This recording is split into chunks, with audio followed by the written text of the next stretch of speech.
Class अपना जो next topic है वो क्या है, जेनेटिक कोड्स। कह रहे we know that DNA is the blueprint of all genetic information. DNA जो है वो हमारी सारी जेनेटिक इन्फॉर्मेशन का ब्लूप्रिंट है। This genetic information can be expressed in the form of protein synthesis. और ये जेनेटिक इन्फॉर्मेशन किस में एक्सप्रेस होती है, in the form of protein synthesis. A given DNA piece में contain the information for protein synthesis of many proteins.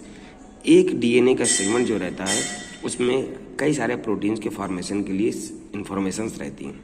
The segment और part of DNA which contain the information from formation of one protein polypeptide is called a gene.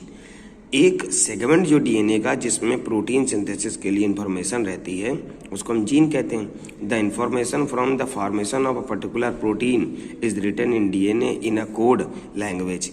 और ये जो information होती है, क्योंकि आपको मालूम है डीएनए ही प्रोटीन सिंथेसिस के लिए आरएनए का फॉर्मेशन करता है, तो जैसा प्रोटीन चाहिए सेल को, जिस प्रोटीन की रिक्वायरमेंट है उस प्रोटीन का फॉर्मेशन कौन करेगा, हमारा वो करेगा हमारा डीएनए। लेकिन उसके लिए वो क्या करेगा, एक जीन को फॉर्म करेगा, एक कोड के रूप में करेगा।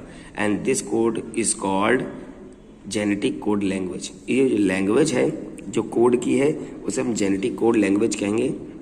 We also know that the DNA contain only 4 types of nucleotides. DNA में 4 types of nucleotides होते हैं। These nucleotides acts as a 4 letter of genetic language. ये जेनेटिक लैंग्वेज के 4 लेटर्स का काम करते हैं। These 4 letter types of nucleotides ATGC, याद रखिएगा, रिमाइंड रखिएगा, ATGC are arranged in a particular sequence to form genetic words or codes. So the sequence of nucleotide act as like code in which the genetic information is stored. These codes are called genetic code. ऐसे codes को हम genetic code कहते हैं। And these code are the ultimate determiner of the type of protein. और यही जो है ये determine करते हैं type of protein which is to be synthesized. The existence of genetic codes was first proposed by Crick in 1960s. And M.W. Nirenberg, J.H. Mathai, Savrovocho, and Haley, it's played a significant role in the deciphering genetic codes.